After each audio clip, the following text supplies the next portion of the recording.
V here, back with another helpful tip video. So today I'm going to teach you guys how to locate an item manager for a material that you may need or you're waiting for, maybe a long ESD part.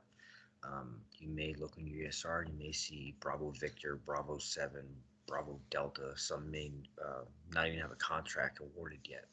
So you may reach out to the item manager and see what they can do to help acquire those parts faster. Okay, so you can do this several ways.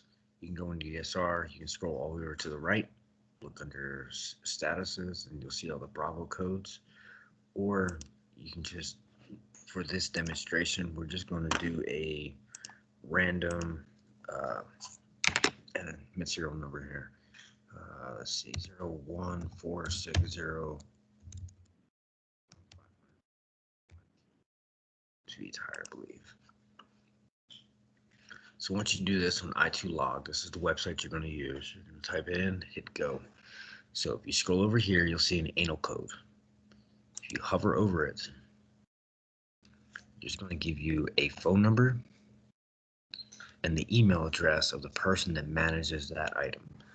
So this is helpful, especially when submitting SARs. We're going to cover SARs in a separate video, but this is how you find your item manager. And there's a lot of data in here that you can pull from.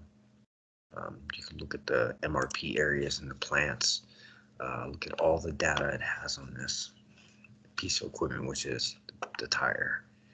But there's a lot of neat things in here. So if you click on MRP notes, you go to item manager, it's going to give you more information on that. It's going to give you the cost, different codes, every time it was adjusted, just a lot of helpful information here. So this comes in handy, especially when you're, like I said, doing a SAR. So I hope you like this video. The next couple videos we do are going to be some basic stuff, but then we're going to start building into our more in-depth topics of man hours, shop stock, and things like that. So make sure you subscribe.